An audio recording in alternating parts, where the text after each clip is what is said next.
You are trespassing. Get out of the cabin now or I'm calling the police. That's what she screamed. Didn't knock, didn't ask who I was, just stomped across my muddy lawn in her high heels like she owned the place. Which, funny enough, she didn't. But she sure thought she did. Phone already up to her ear, backing into it like she was reporting a home invasion. I was just sitting there on my porch, coffee in hand, rocking back and forth in my pinewood chair watching the ducks on the lake and trying to enjoy a peaceful morning. But nope, here comes the storm in a blazer and way too much lipstick, yelling, "I'm the president of this HOA and you are not allowed to be here." Now. I didn't say a word. Not at first. Because, see, I wasn't just some squatter in a lakeside cabin. I owned this land. All of it. 6 plots around the water, title deeded, city-zoned, taxes paid. But Karen, yeah, we'll call her that because if the shoe fits, she didn't know any of that.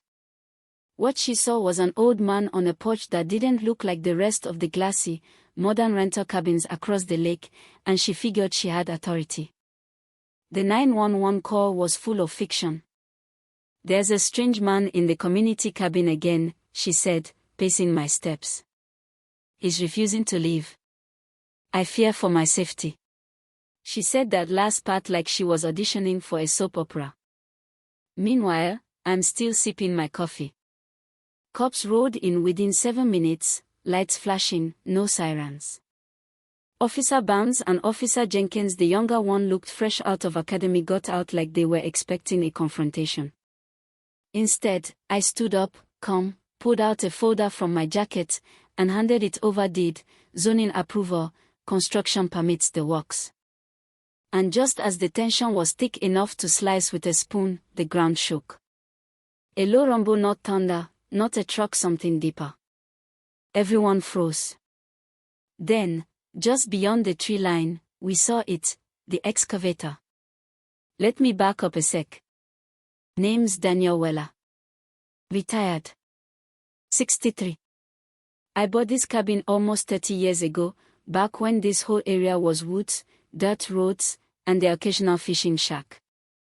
No HOA, no gift shops, no yoga decks. Just peace.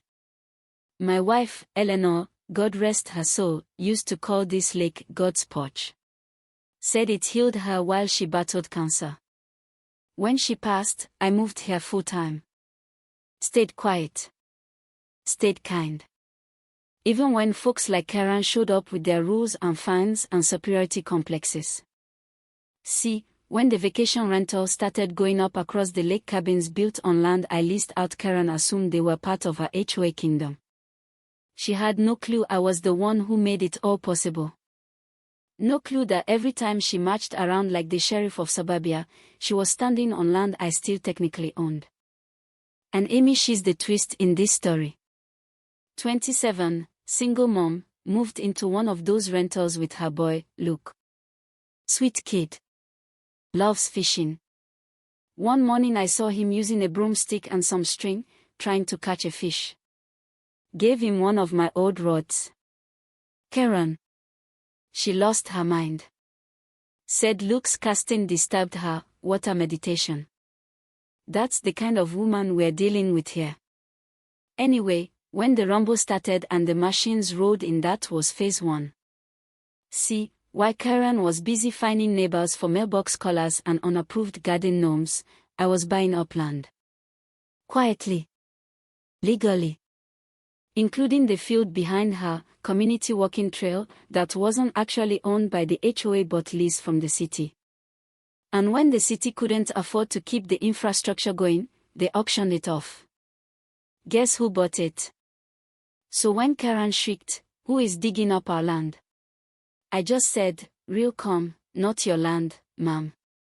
The look on her face when she realized those bulldozers were mine, priceless. And then the kicker, her precious HOA clubhouse.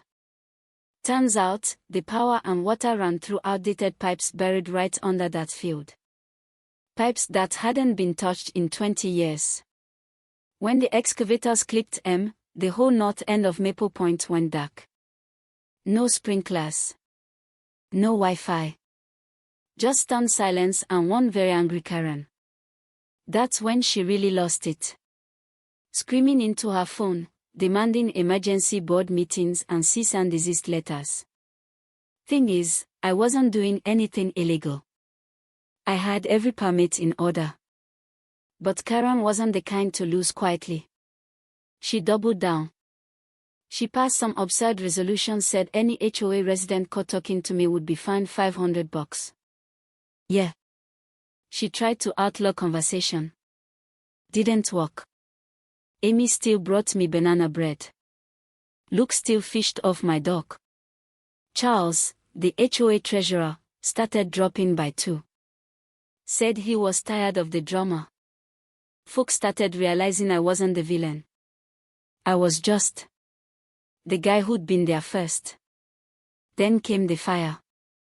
Middle of the night, I saw a flicker by the half-built library I'd started behind the cabin, a community library in Eleanor's honor. No HOA. No fines. Just books and peace. Flames licked up the side of the frame. I grabbed the hose, started spraying, yelling, and people came running. Amy.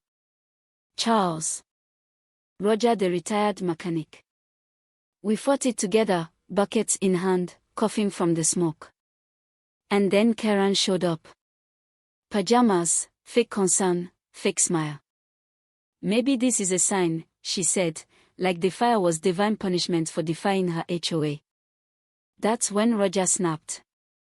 Told her flat out she was the reason. Maybe she didn't strike the match, but she lit the fuse. Thing is, she kinda did strike the match. Caught her on camera. Trail cam footage showed her walking up at 2:18 a.m. with a gas can. That little drive now sits in a police evidence locker. She bribed a local team to help, tried to make it look like an accident. She's facing charges now: arson, conspiracy, endangerment. After that, everything changed. The town rallied. The mayor showed up, offered support. The city partnered with me to finish the library. Donations came in books, labor, money. And 3 months later, we opened the Lakeside Library. Luke wore a little red vest that said, Junior Librarian. Amy stood beside me. We cut the ribbon together. I sat back in my rocking chair that evening, coffee in hand, sun dipping behind the trees, and thought. Yeah. This is peace. But let me ask you something: what would you have done? Was I wrong to push back? Did Karen deserve a second chance? Or did she dig her own grave? Let me know in the comments. Share your HOA horror stories or tales of redemption. Because this wasn't just a fight over land, it was about respect, truth, and standing your ground without losing your soul.